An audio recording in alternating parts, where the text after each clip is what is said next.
So Tim, one of the things that I know you hear as much as I do is, you get somebody for the first time, first lesson, or even, somebody that you've been seeing on a regular basis. I want to be more consistent. You hear that word all the time, don't you? Yes, I do. And depending on the mood I'm in, Okay. I'll be blunt and say, well, consistency is unattainable by traditional standards. Oh, okay. And I cite PGA Tour players. PGA Tour players are going to go out and shoot 64 one day, he shoots 76 the next day. How is that consistent? They're the best in the world. Yeah. They're the best in the game, and they are not consistent by traditional definitions. So why should you try to be that way? And then I spin it back to him and I say, how do you define consistency? And invariably it was like, well, I just want to make solid contact. I want to hit the ball where if it doesn't go the full distance, that's fine, but I want to get the ball airborne. I want it to go in direction where I'm lined up. Okay. And I say, well, and then I come back to is, well, you've defined consistency by your results. And I want to define consistency by your process. And I talk a lot about how you go through your preparation and your decision making and your and execution. And when that becomes consistent, then you can worry about your results being consistent. Then the results will follow. Will speak for themselves. Yeah. And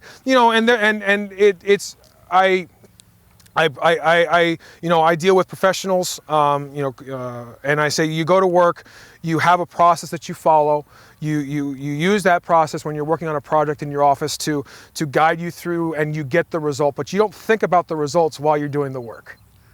Fair. So why should we be doing that when we swing the golf club?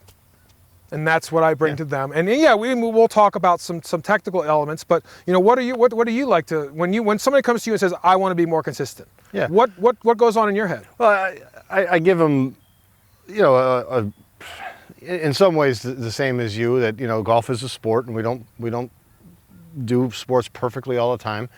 I want to know when they say I want to be more consistent. I always, you got to give me more, Right. Tell me what's inconsistent. Tell me what happens.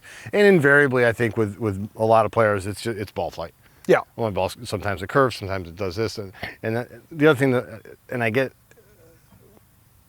50% of the time, I have a two-way miss, and I'll say, well, hold on a second. Is it a two-way miss, or does it always start on the same side? Correct. Meaning, I'm hooking the ball, and then I start blocking it.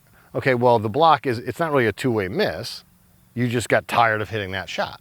So you chose to then hit that next shot. Correct. But then with the golf swing, and if it is a ball flight thing where some days it's straighter than others, or on the even holes today I hit it straight, and the odd holes I curled it or whatever else. We are going to have to get into mechanics. And of course. And to me, the more we're relying on, the more error we have in the backswing, the less consistent we're going to be, because there's a lot of things that have to get repaired and fixed. Correct. While the club's moving at a great speed. So certainly there's mechanical reasons for that erratic ball flight. Sure. That we would have to address, and I can't get into everything, but to me, the instinct for a golfer is for their hands to try to fix something. And what I always tell them, like, look, your hands are extremely versatile.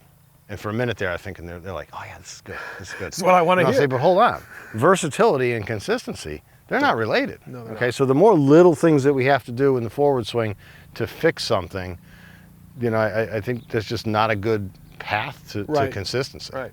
And I totally agree. If somebody's not consistent, and when we dive into what's not consistent, and they're talking about shot patterns, and you hear, I've got, sometimes I hit a block, sometimes I hit it hard left. The hands are too involved. That's just a red flag that their hands are too involved in the bottom of the swing. Now we got to find out why. Yeah. Because what happens through impact, as you've alluded to, is not the mistake. It's the compensation for the mistake. And a lot of players feel what happens through impact, and they try to correct what they feel is incorrect. But what they're doing is they're correcting the compensation. They don't feel the actual mistake. And so it's my job, I feel, to dig a little deeper, work backwards in the golf swing. As you alluded to, the backswing, I find, is where I do 80% of my coaching is repairing backswings and starting in the setup as well. So all those things go along to being more consistent, and as giving themselves a little bit of break mentally as far as what is realistic, and then also don't change your swing thought every third attempt, Because if you do that, you're never going to get consistent results. No, no. Yeah. So No. being consistent in the setup and preparation is really critical to build the path for better results consistently. Absolutely, I agree.